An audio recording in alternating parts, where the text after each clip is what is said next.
రాష్ట్రంలో చెలరేగిన హింసాకాండకు Purandeswari Chandrababu election commission కు పోలీస్ అధికారులను బదిలీ చేసిన చోటే తమకు అనుకూలంగా పనిచేసే అధికారులను నియమించుకోవడంతో ఎలక్షన్ రోజు మరియు ఆ తర్వాత జరిగిన విధ్వంసకాండ తెలుగుదేశం జనసేన బీజేపీకి చెందిన అల్లరి మూకలు తెగబడ్డారని పల్నాడు ప్రకాశం తిరుపతి అనంతపురం జిల్లాల్లో అధికారులను మార్చిన చోటే మారణహోమం జరిగిందని ఇందులో ఎలక్షన్ కమిషన్ బాధ్యత వహించాలని ఇప్పుడు ఎలక్షన్ కమిషన్ వినీత్ బ్రిజ్లాల్ నేతృత్వంలో 18 మంది అధికారులతో సిట్ ఏర్పాటు చేశారు.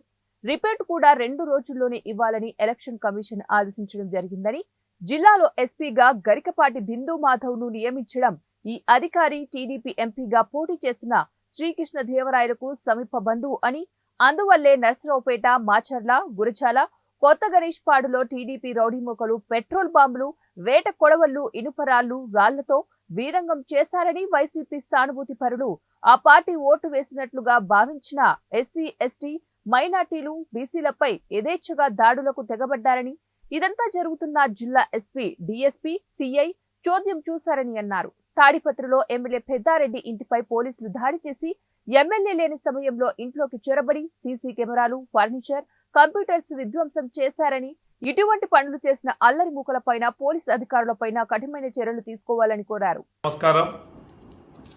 గత 13వ తారీఖున జరిగినటువంటి ఆంధ్రప్రదేశ్ శాసనసభ మరియు పార్లమెంటు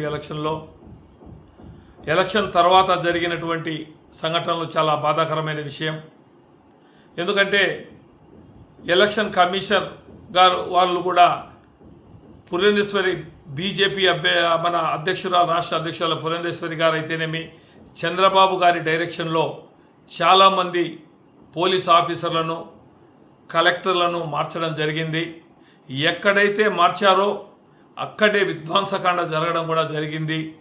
మరి ఎలక్షన్ కమిషనర్ ఆ తప్పును తెలుసుకొని మరి ఈరోజు బ్రిజేష్ వినీత్